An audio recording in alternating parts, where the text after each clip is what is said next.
Olá, galerinha do sétimo, tudo bem com vocês? Preparei esse slide para a gente fazer uma super revisão para a nossa prova formativa substitutiva que vai acontecer nessa próxima quinta-feira, tá bom?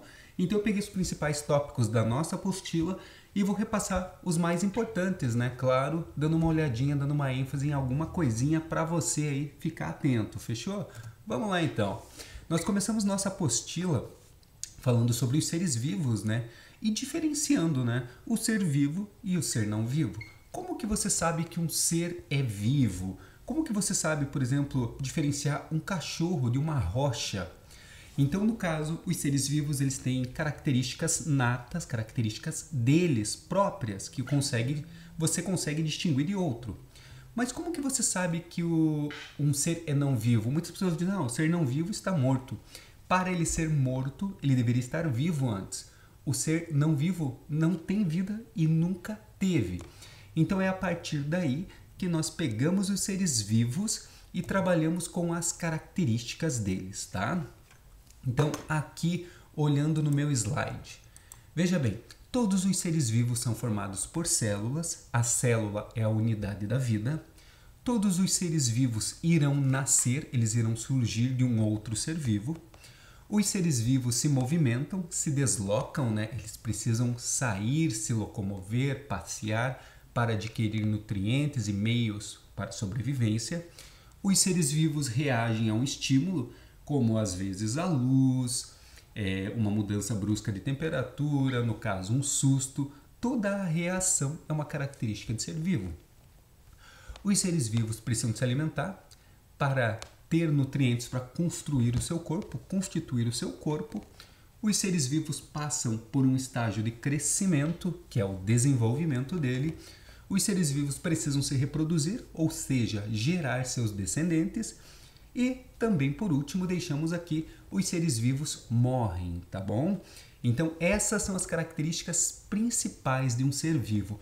Quando você olha um cachorro, subliminarmente você já tem noção dessa listinha. Quando você olha um passarinho, quando você olha uma árvore, quando você olha uma pessoa, tá bom? Então essas são as características principais. E quanto à ideia do surgimento da vida, como que surgiu a vida? Bem, nós trabalhamos bastante, né, sobre a abiogênese e a biogênese. A biogênese falava que a vida surgia repentinamente, de alguma transformação, de alguma coisinha jogada.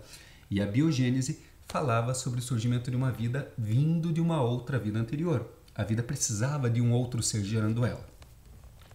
Van Helmont fez aquela receita para a vida, lembra? Que ele pegava algumas coisinhas, tipo uma camiseta suja, trigo, etc., jogava num canto e depois de alguns dias surgiam ratos. Então eles achavam que isso ali era a geração espontânea. Red foi lá e contestou, né? Ele pegou o quê? Pegou frascos com alimento dentro, deixou um aberto e outro fechado. O frasco fechado não teve moscas dentro. Aí a resposta que nós sabemos é o quê? Não teve moscas lá dentro porque nenhuma sentou e colocou ovos. Se o frasco estivesse aberto, alguma mosca deveria entrar lá e deixar ovos para daí surgir a vida. E Pasteur foi lá, pegou a ideia de Red e fez o quê? Ele fez aquela ideia do frasco com bico de pato. Ele ferveu o que estava dentro, matando todos os micro-organismos e selou a ponta desse frasco. Consequentemente, os micro-organismos lá dentro morreram, sendo assim não poderia surgir vida a partir dali. Quando começamos a falar de células, nós falamos sobre a teoria celular, né, de Schleiden e Schwann. Você tem que lembrar que Robert Hooke descobriu a célula, o termo célula, devido ao uso do microscópio bem primitivo, em que ele enxergou através de um pedaço de cortiça, um pedaço de madeira morta, apenas a parede celular das células. Então, ele chamou desse nome porque célula significa pequena cela, pequeno espaço. E depois, essa teoria celular veio da seguinte forma com Schleiden e Schwann. Todos os organismos são formados por células. Todos os organismos vivos são formados por células. E uma célula só pode surgir de outra. Uma célula não surge ao acaso, como se fosse a biogênese. A célula tem que vir de outra. Então, a nossa teoria celular ela vem desses dois tópicos aqui, beleza? Organização celular ali na tua página 269. A célula é formada por 3 partes, membrana, citoplasma e núcleo. E as células, elas podem se apresentar para a gente de duas maneiras, né? As células eucariontes, que tem essa divisão nuclear aqui, né? Ela tem um núcleo bem dividido. E as células procariontes, em que não tem essa membrana no núcleo. O material interno é tudo espalhado, ali é meio bagunçado, tá? Célula eucarionte tem o núcleo dividido e procarionte não. Só para fechar nossa ideia aqui, ó, nós temos uma célula bacteriana, que ela é procarionte. Aqui você tem o seu material genético disperso dentro do citoplasma, ou seja, ela não tem um núcleo. E aqui você tem duas células eucariontes, ó, com o núcleo dividido. Uma é a animal e a outra é a vegetal. A vegetal apresenta isso aqui que nós chamamos de parede celular, que foi lá o que o Robert Hooke viu no seu microscópio mais primitivo, ok? Níveis de organização. Como que são organizados os seres vivos? Bem, basicamente nós temos a unidade da vida, que é a célula. Quando nós juntamos as células, mais de uma, óbvio, né? Nós vamos ter a formação de um tecido. Então, várias células formam um tecido. Juntando esses tecidos, nós teremos aí um órgão. Por exemplo, estômago, intestino, pulmão, rim. Se nós juntarmos órgãos com funções parecidas, com funções semelhantes, nós teremos um sistema. Por exemplo, o sistema digestório, aqui, ó, estômago, intestino delgado, intestino grosso, tá? E se nós juntarmos os vários sistemas de órgãos, o sistema digestivo, o sistema respiratório, o sistema nervoso, nós vamos ter um indivíduo, um ser. Então não se esqueça dessa ordem: célula, tecido, órgão, sistema e organismo, ok? Quando nós agrupamos vários seres vivos, tá? Nós temos as categorias estudadas por Linneu, que é o reficofage, lembra? Reino, filo, classe, ordem, família, gênero e espécie. Couto, o que é espécie? Nós caracterizamos espécie como indivíduos semelhantes, capazes de se reproduzir entre si, e esses descendentes são férteis, tá bom? Indivíduos semelhantes entre si, capazes de se reproduzir e gerar descendentes férteis. E o que seria híbrido? Híbrido é o resultado de duas espécies diferentes cruzando. Então eu peguei alguns exemplos aqui, ó. O porco mais o javali são de espécies diferentes. Então você vai ter o javaporco, que não pode se reproduzir, né? Não pode gerar descendentes. O leão e o tigre formam esse belo animal chamado ligre. O jumento e a égua formam a mula, e a zebra e a égua formam o zebralo. Esses são alguns exemplos, tá bom? Então os híbridos são espécies diferentes, cruzando entre si, mas os seus descendentes daí não são férteis, tá bom? Eles ficam limitados. Aqui, como nós falamos do reficofage, né? Eu peguei aqui os principais reinos, né? Os 5 reinos, e destaquei para vocês, ó. O reino Monera, formado por bactérias e cianobactérias. O reino protista, formado pelos protozoários.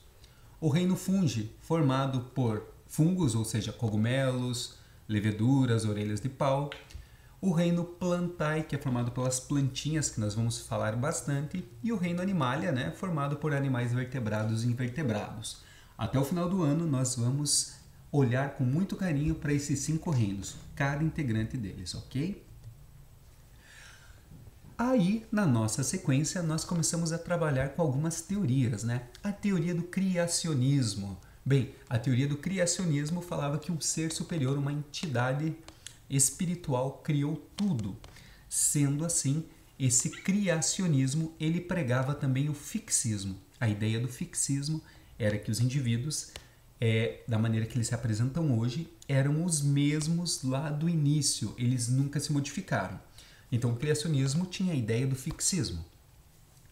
Aí nós temos o evolucionismo, que trabalha com o transformismo, em que as espécies foram se modificando com o tempo.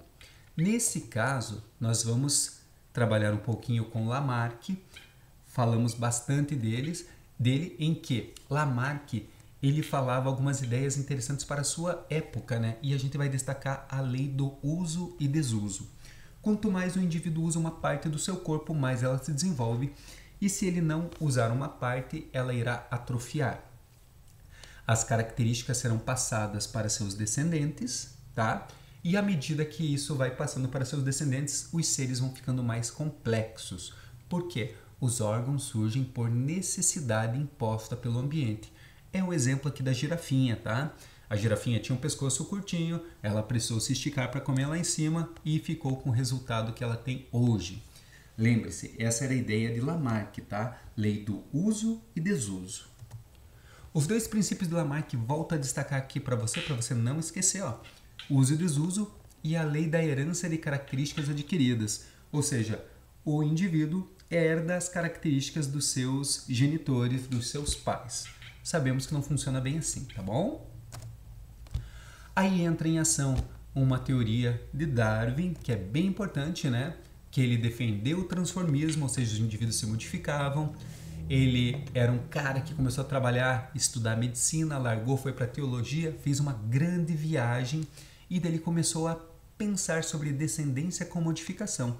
Então aqui nós temos o exemplo dos pássaros de Galápagos, em que todos vieram do continente, porém nas ilhas cada um apresentou característica diferente devido à imposição do meio, imposição da seleção natural. Então na seleção natural, o ambiente seleciona os organismos com as modificações que os tornam mais aptos e têm papel fundamental. Ou seja, não é o indivíduo mais forte, é o indivíduo mais adaptado para aquela situação, ok? Então, nós temos uma população bem variada, uma população bem grande, o ambiente impõe a seleção natural. Exemplo, uma temperatura baixa, calor demais, um ambiente muito salino, um ambiente muito ácido, pressões de uma maneira geral, vai selecionar esses organismos dispensando quem não está adaptado e fica só quem conseguiu ter essa aptidão. Então, variabilidade na população, seleção natural é imposta e a sobrevivência dos mais aptos acontece, ok? Então, voltamos no exemplo de Lamarck. Lamarck falava que as girafinhas precisavam esticar o seu pescoço para pegar o alimento lá em cima, então essa modificação foi passada para seus descendentes. Aí Darwin já falou diferente. Tinham girafas diferentes no ambiente, olha só. Uma de pescoço curto, uma média, outra um pescocinho maior. A girafinha menor não conseguia nunca comer, nunca se alimentar, e ela morre. Então as de pescoço mais longo prevaleciam. Então o ambiente selecionou essas aqui, ó. Essa aqui não foi selecionada, ela não era apta. Essas aqui começaram a se reproduzir e seus descendentes são o que nós temos hoje, tá bom? Especiação. Especiação é o ato de você fazer espécies. Então, o que acontece? Geralmente por uma imposição geográfica, algum problema geográfico, um rio, uma cadeia de montanhas, vulcões, etc., uma população pode ser separada. Quando essa separação acontece, essas populações têm pressão do ambiente diferente. O ambiente age diferente em cada grupo de população, temperatura, etc., e a seleção natural vai separando esses indivíduos até que, se você porventura voltar a juntá-los, eles não poderão se reproduzir porque eles já são espécies diferentes. Então, especiação é você fazer espécies, acontece por uma imposição geográfica, tá bom? Uma coisinha legal de falar sobre isso é a camuflagem. Ou seja, você tem aqui um pássaro, você tem aqui uma mariposa e aqui você tem um felino na espreita. Veja só.